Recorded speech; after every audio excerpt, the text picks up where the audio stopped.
부활은 한마디로 말씀을 드리자면 승리입니다. 부활은 승리입니다. 이것을 이해하는 건 그렇게 어렵지 않으실 겁니다. 왜냐하면 부활은 죽었다가 다시 살아나신 것이니까 분명히 사망 권세를 이긴 승리임에 틀림이 없을 것입니다. 그러나 여러분, 정말로 사망 권세만을 이긴 거라고 한다면 죽지 않는 것이 오히려 더 완벽한 승리가 되지 않겠습니까?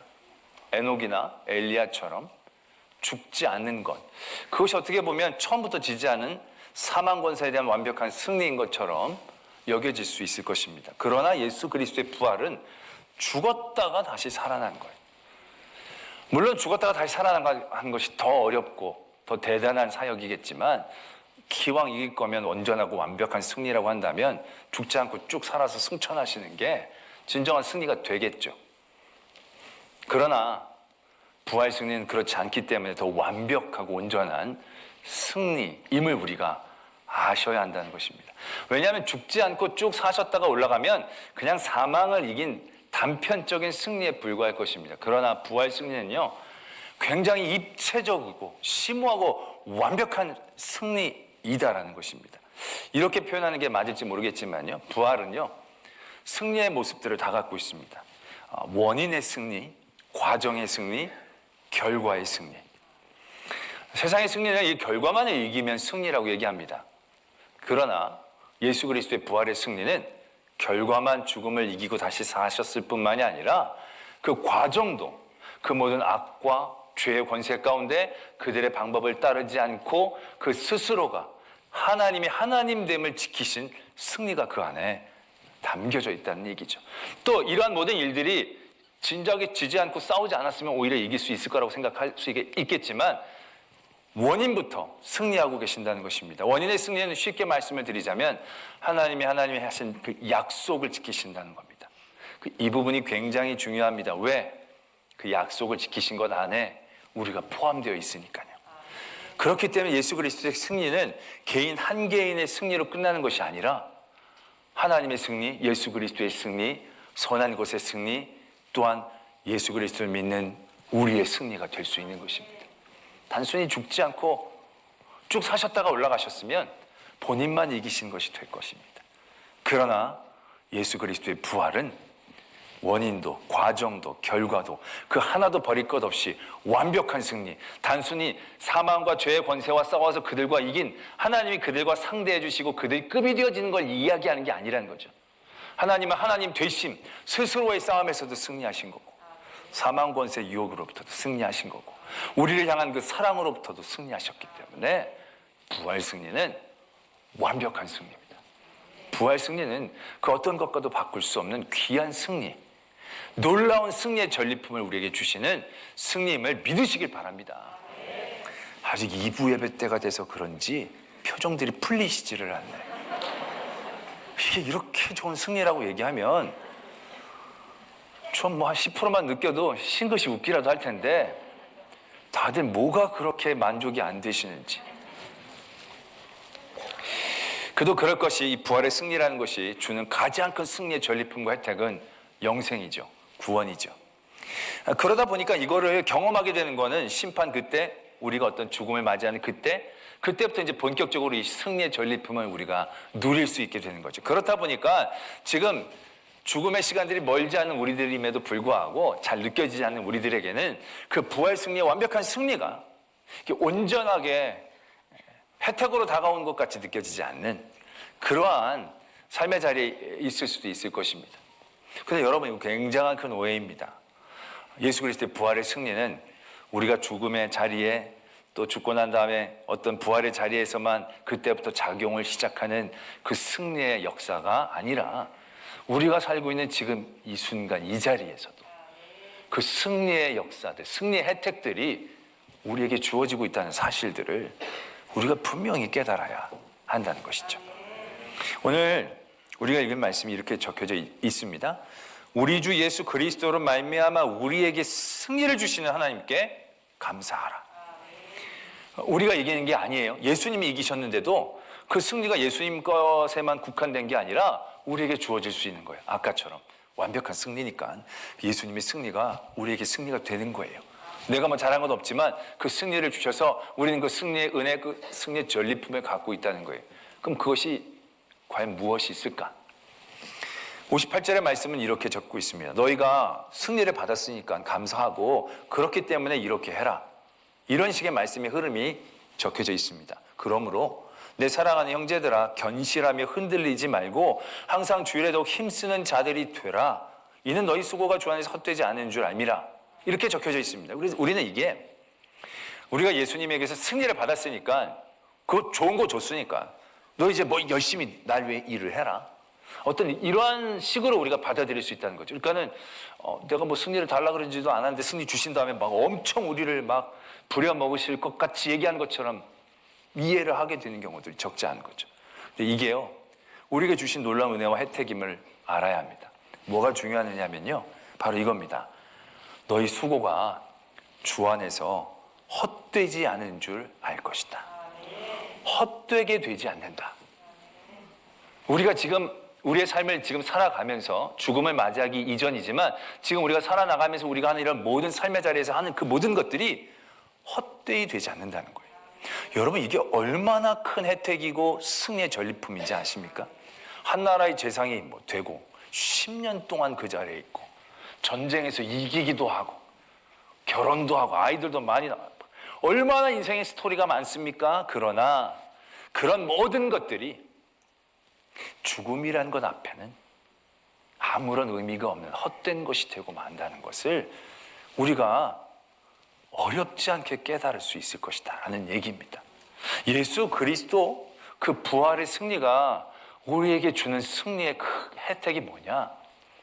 우리가 그 승리를 얻지를 못했다라고 한다면 우리는 아무리 애를 쓰고 아무리 노력해도 그냥 한여름밤에 꿈만도 못한 인생이 되어질 것입니다.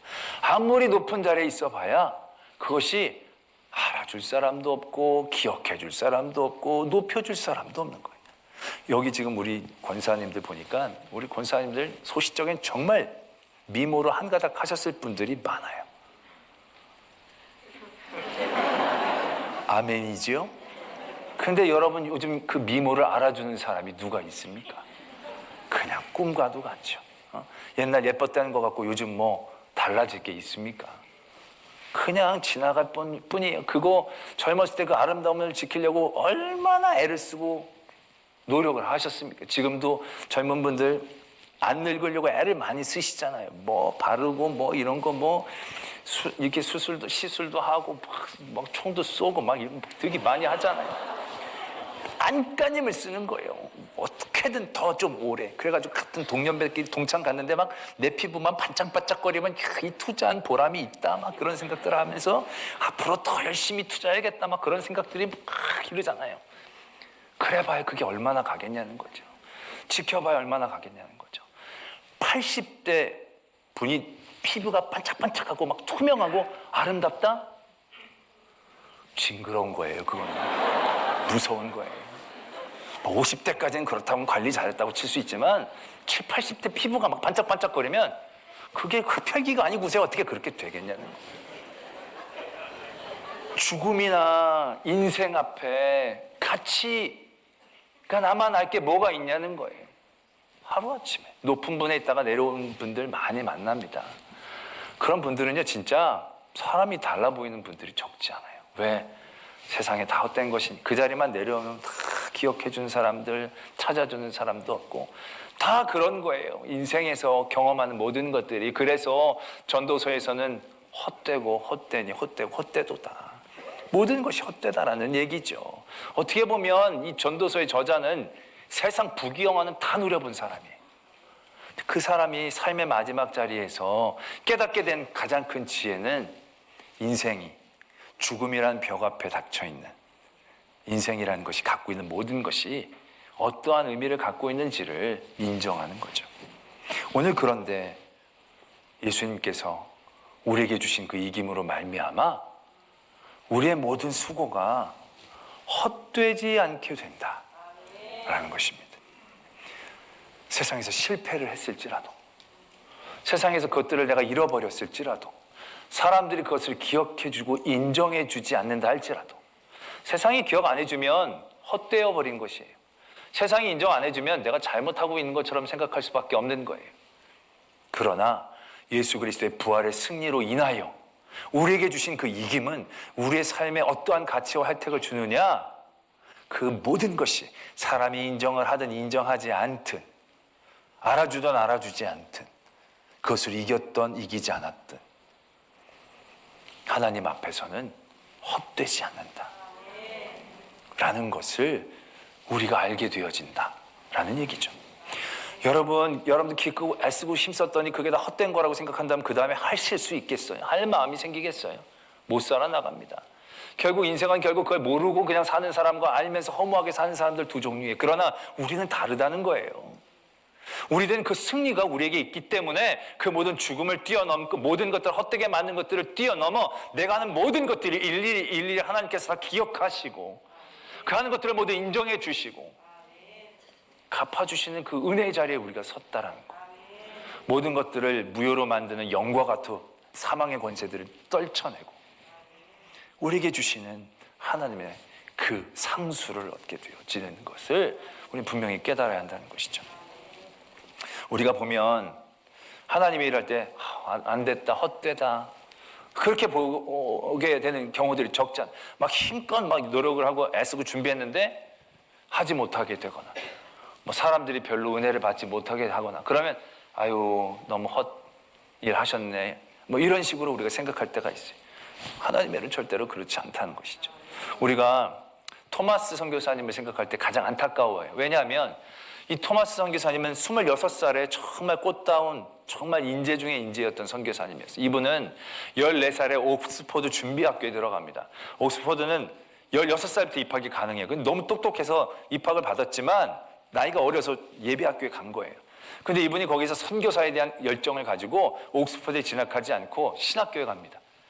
그래서 21살 때가 될 때 이미 웨일즈의 대부흥 운동 가운데에서 굉장한 설교가로 이름을 날리게 됩니다. 21살 때. 21살 때 그가 그런 모든 집회 가운데서 했던 설교가 거의 200번에 가까웠다는 겁니다. 21살인데. 그 이분이 23살에 중국 선교사로 파송이 됩니다. 그런데 중국 선교사로 파송이 되어지면서 굉장한 큰 어려움을 겪습니다. 사역에도 어려웠지만 적응하는 데도 굉장히 어려웠습니다. 특별히 그 아내 되신 사모님이 아이를 가졌는데 이 선교사님이 다른 지역에 선교하고 가신 동안에 유산을 하게 됩니다. 그리고 유산 후유증으로 사모님도 돌아가시게 됩니다. 그리고 나서 이 토마스 선교사님이 크게 낙심하게 됩니다. 그리고 선교 사역을 내려놓습니다. 그리고 그 지역에 있는 무역회사의 통역관으로 일을 하게 됩니다. 그 모든 괴로움과 하나님에 대한 원망을 잊고자 일에만 열심으로 매어 달리게 됩니다. 그러던 가운데 이웃 조선이라는 땅에서 카톨릭 신자들이 순교를 당한다는 얘기를 듣고 마음속에 다시금 선교 열정이 끓어오르기 시작합니다. 그리고 26살에 제너럴 샤마노에 탑승을 하고 조선으로 향합니다. 토마스 선교사님이 아무것도 못했어요. 대동강변에서 그 배가 공격을 받고 침몰하면서 강으로 뛰어내렸는데 상륙하는 모든 사람들을 관군들이 다 죽였어요. 그런 외국 문화들을 갖고 올 만한 사람들을 다 죽였어요. 그래서 그때 이분이 죽임을 당한 겁니다. 얼마나 허무한 죽음이에요. 그렇게 고생해서 뛰어난 분이 중국 갔다가 어려움을 당해서 절망했다가 다시금 열정을 다시금 되찾고 조선 땅으로 향하였는데 보냈으면 뭔가 칼이라도 휘두르고 뭐가 복음이라도 전하다 죽어야 되는데 그냥 강변으로 올라온 사람을 그냥 학살하는 가운데 죽임을 당하신 거예요. 그러나 훗날은 이렇게 적고 있죠. 그때 올라온 토마스 선교사님을 칼로 벤 사람이 이름이 딱 정확히 기억이 안 납니다. 박신지 최신지 일부 때는 기억이 났는데 그분이 우리나라 최초의 장로님이 됐다는 거예요. 그분이 다른 게 아니라 토마스 선교사님 죽이러 올 때 이 책을 가지십시오. 예수 이런 것도 이 책을 가지십시오. 자기한테 책을 주더라는 거예요. 편한 표정으로 책을 주더라는 거예요. 그 사람을 칼로 쳐서 죽이긴 했는데 그렇게 죽으면서까지 받으라고 한 책은 안 받을 수가 없어서 갖고 왔다는 거예요. 자기가. 그게 성경책이었다는 거죠. 그리고 이 선교사님이 배 위에서 조선 사람들에게 복음을 전했다는 거예요. 그리고 그분들이 믿은 사람들이 적지 않다는 거죠. 또 배가 침몰될 때 성경책을 다 강에다 던졌다는 거예요.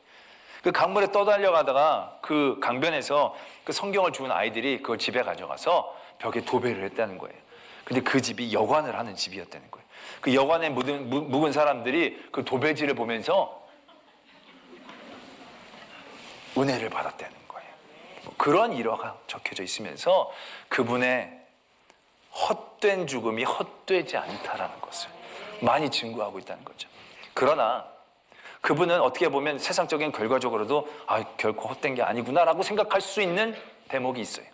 근데 성경에서는요, 그것보다도 더 헛되게 죽은 죽음이 있어요. 그게 바로 뭐냐면 스데반 집사님의 죽음이에요. 스데반 집사님은 집사가 되고 나서 얼마 안 돼서 사람들 앞에서 설교를 하기 시작하는 거예요. 설교를 하다가 그 설교를 듣고 사람들이 감동을 받아가지고 예수를 믿는 사람도 있고 없는 사람도 있고 한 게 아니에요. 그냥 그 설교를 받고 다들 열받은 거예요. 그래가지고 스데반 집사를 그냥 거기서 죽인 거예요. 자기만 죽은 게 아니라 그것 때문에 교회에 대한 탄압이 시작이 된 거예요. 그래서 많은 성도들이 핍박을 받게 되어지는 일들의 시작이 된 거예요. 스데반 집사님이 설교 왜 했을까? 그거 안 했으면 그 소중하고 뛰어난 분이 좀 더 많은 사역 가운데 있을 수 있었을 터인데, 아니 그 설교해가지고 괜히 다른 사람들 부활을 돋궈가지고 그때부터 교회에 대한 탄압이 시작되고 이거 좀 그렇지 않는가? 충분히 그렇게 생각할 대목이에요. 한 영혼도 효과도 성경에서는 스데반 집사님의 죽음을 통하여 적고 있지 않습니다. 그러나 우리들 중 누가 스데반 집사님의 죽음이 헛되다라고 생각하는 사람이 있습니까? 괜히 죽었다, 아깝게 죽었다, 괜히 설교해가지고 피해만 봤다 라고 얘기하는 사람이 누가 있겠습니까? 아무도 그렇게 얘기하지 않는다는 거죠. 왜요? 하나님이 인정해 주시잖아요. 하나님이 알아주시잖아요. 그가 하늘을 바라볼 때에 하늘이 열리고 하나님 앞에 옆에 계신 예수 그리스도를 보게 되어진 그 한 사건만으로도 스데반 집사님의 죽음은 절대로 헛되지 않음을, 그분의 말씀은 절대로 헛되지 않음을, 그분의 말씀은 괜한 문제를 일으킨 것이 아니라 하나님의 역사의 시작이었음을 우리는 분명히 깨닫고 있지 않느냐라는 것이죠. 때문에 우리는 부활의 승리를 우리에게 주신 예수 그리스도를 말미암아 그것을 분명히 알아야 한다는 것이죠. 내가 지금 하고 있는 모든 것들이 헛되지 않는다는 것을. 그렇기 때문에 우리는 더 열심을 낼 수 있는 이유가 있다라는 것을. 교회를 하다 보면, 주일을 하다 보면 그런 경우가 적지 않죠.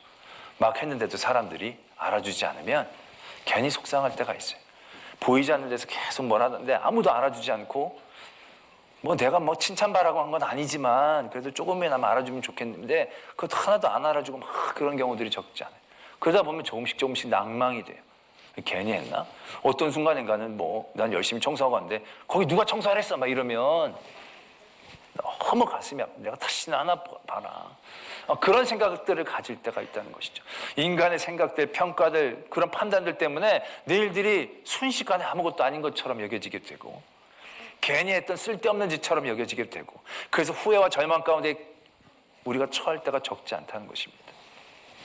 그래서 다시금 뭘 할 용기도 마음도 우리에게 주어지지 않는 패배자처럼 살게 되어지는 그런 경우들이 적지 않다는 것입니다. 우리에게 그러한 모습을 도전하고 계신다는 거죠. 내가 너에게 준 승리는 바로 이러한 의미를 갖고 있다는 거죠. 사람들이 돌을 던져도 내가 알기 때문에 너의 매맞음은 절대로 헛된 것이 아니라는 거죠. 사람들이 너 괜히 왜 그랬어? 라고 얘기했을지라도 그 중심으로 그렇게 하려고 한 게 아니라 주님을 위하여 일을 했다라는 그 중심을 하나님께서 분명히 기억하고 계신다는 거죠. 그 어떤 것도 그 모든 것들을 헛되이 만들 수가 없다라는 거예요. 왜? 승리를 우리에게 주셨으니까. 고린도전서에도 보면 그런 얘기가 있습니다. 사역자들에 대한 얘기를 하면서 예수 그리스도의 터 위에 공력을 쌓는다는 거예요. 어떤 사람은 금이나 은으로, 어떤 사람은 나무나 풀이나 탈 것으로. 그래서 이게 심판의 때가 불이 임하게 되면 공력들이 어떤 건 타버리고 어떤 것들은 남는다는 거예요. 그 타버린 일들을 한 사람들은 부끄러운 구원을 받게 될 것이다. 구원을 받지 못하는 건 아니지만 너희들이 했던 모든 것들이 기억되어지지 못하고 부끄럽게 될 것이다라는 거죠. 그러니까 했던 모든 것들이 하나님 앞에 다 알랄리 쌓인다라는 것을 우리에게 주신다는 것이죠. 어떻게 보면 되게 무섭기도 하지만 무서운 말씀이 아니라 우리가 흔들리지 않고 주의 일에 더욱더 힘쓰는 사람들이 될 수 있게 하시는 놀라운 은혜와 승리의 전리품이다라는 것을 아셔야 한다는 것입니다. 우리가 처음에 코로나가 있었을 때 처음으로 이제 비대면으로 예배를 하라 그래서 성도님들과 예배를 못 드린 적이 있었습니다. 그러나 한가님을 이제 다해서 버텼죠. 그러고 나서 약간 좀 풀렸습니다. 그리고 다시 한번 비대면으로 바뀌었을 때가 있습니다. 연말하고 연초하고. 그때가 굉장히 저한테는 힘들더라고요. 왜냐하면 아무도 없는데 1, 2, 3, 4부 예배를 다 하는 게 의미가 있을까라는 유혹이 들기 시작한 겁니다. 아무도 없이 똑같은 설교를 이제 4번 하는데 그냥 한 번 하고 시간마다 녹화를 틀면 가정에 계신 분들이 뭐 이게 생중계인지 아닌지 그거 가지고 뭐 은혜가 되느냐 안 되느냐 잘 안 하시고, 그러니까 우리 나우 찬양팀만 2부, 3부 똑같은 걸 같이 이제 부르고, 그래서 1, 2, 3, 4부까지 이제 하면서 유혹이 많이 되는 겁니다. 그냥 한 번 하고 틀까? 너무 힘이 안 나는 거예요. 이렇게 있다가 없다가 있다가 또 없으니까 그땐 정말 견디기 쉽지 않더라고요. 근데 그때 저의 마음에 있는 게 바로 그겁니다. 이때 신방도 못하고 아무것도 못하는데 뭐 좀 열심히 할 게 있어야 되지 않느냐. 사람들은 모르지만 하나님은 아시지 않겠냐. 그래서 저는 제가 열심히 내려고 4부까지 다 했습니다. 근데 교인들이 목사님 어떻게 4부까지 다 하십니까? 4번 뭐 하려고 다 하십니까? 한 번만 하셔도 됩니다. 정말 훌륭하십니다. 모르더라고요, 교인들. 아무도 안 알아주더라고요. 4부 영상 밑에다가 목사님 4부는 쉬세요 뭐 이런 거 아무도 안 적어. 그러나 주님은 아시니까, 주님은 아시니까 내가 뭐 크게 자랑하려고 시작한 건 아니고요. 그냥 내가 좀 뭐 열심을 낼 수 있는 힘이 바로 여기에서부터 주어지는 거죠. 헛되지 않는 겁니다. 사람은 몰라도, 세상은 인정하지 않아도, 아니 세상은 욕하고 세상은 외면할지라도 부활 승리를 우리에게 주셨기 때문에 우리는 수고하고 애쓸 수 있습니다. 견고하여 흔들리지 않고 더욱 주의 일에 힘쓸 수 있는 마음의 힘이 있는 거예요. 왜? 부활 승리가 우리에게 가져다 주신 놀라운 은혜가 헛되지 않게 하시는 것이니까. 여러분들의 모든 신앙적인 일들, 아니 모든 삶의 자리에서 하나님을 생각하는 모든 일들이 끊임없이 도전되기를 바랍니다. 사람이 알아주지도 않지만 성전에서 문득 가다가 휴지를 하나 찝는 거, 여러분들도 기억 못할 수도 있지만 하나님은 기억하십니다. 문득 어떤 사람을 위해 기도하는 거, 그 사람도 모르고 나도 기억 못할 수 있지만 하나님은 분명히 기억해 주실 것입니다. 그 헛되지 않게 하시는 예수 그리스도의 부활의 승리를 의지함으로 더욱더 힘써 주의 일에 애쓰는 저와 여러분들이 되어지기를 도전합니다.